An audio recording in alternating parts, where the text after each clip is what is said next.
জানা দিয়েছেন, ইয়া আইয়ুহাল্লাযীনা আমানু কু আনফুসাকুম ওয়া আহলিকুম নারা।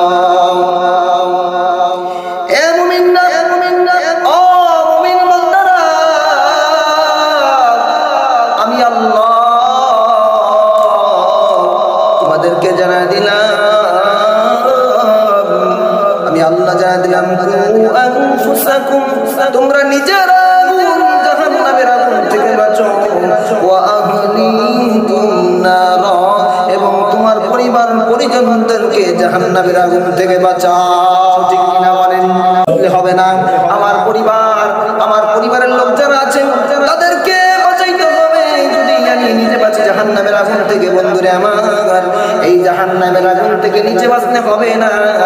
এক নম্বরে আল্লাহ বলেন নিজে বাঁচো, তারপর দুই নম্বরে বলেন ওয়া আহলিকুম নার, তুমি তোমার পরিবারদেরকে বাঁচাও। ঠিক আমার বাইরারে, আমার বন্ধুরা রে, এই আয়াতের তাফসীরের মধ্যে ছোট্ট বালক 9 বছরের বাচ্চা আলী আসগর ছোট্ট বাচ্চা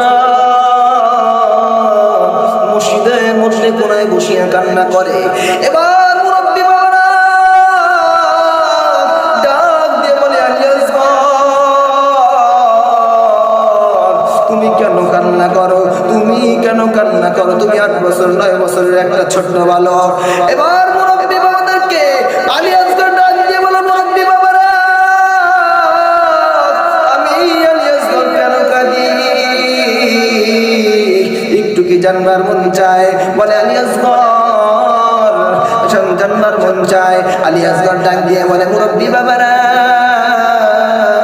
আল্লাহ রাব্বুল আলামিনের কোরআন যখন আমি পড়তে শুরু করে দেই, কোরআন পড়তে পড়তে যখন আমি 28 নম্বর পারার সূরাতুত তাহরিমের মধ্যে সূরাতুত তাহরিমের আয়াতটা পড়ে নেই, ইয়া আইয়ুহাল্লাযীনা আমানু কু আনফুসাকুম ওয়া আহলিকুম নারা, এই আয়াত যখন আমি চলে আসি, ও মুরব্বি বাবারা, আমার মালিক এই আয়াতের মধ্যে বলে দিয়েছে, তোমরা নিজে আগে জাহান্নামের আগুন থেকে বাঁচো, তারপরে পরিবার পরিজনদেরকে বাঁচাও।